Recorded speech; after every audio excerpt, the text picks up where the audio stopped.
దేవుడు తండ్రి మంచి ఆహారం ఇచ్చాడు. రూపాయికైనా మంచి భోజనం పెట్టారు. పెరిగి రూపాయికి ఏమీ రావట్లేదు.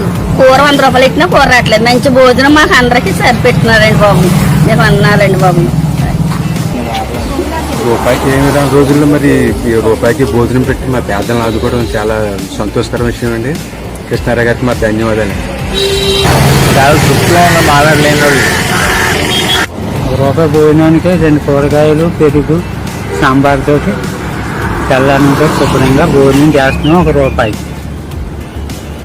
నేను కృష్ణారావు గారికి మరి మా కృతజ్ఞతలు. మేము లేనంటే వాళ్ళకి ఎంతమందికో భోజనాలు పెడుతున్నారు. రూపాయి భోజనానికి ఏం వస్తలేదు, అయినా సరే ఒక కూర, 2 కూరలు, ఒక పెరుగు, సాంబారు ఇలాంటి ఏం పెడుతున్నారు.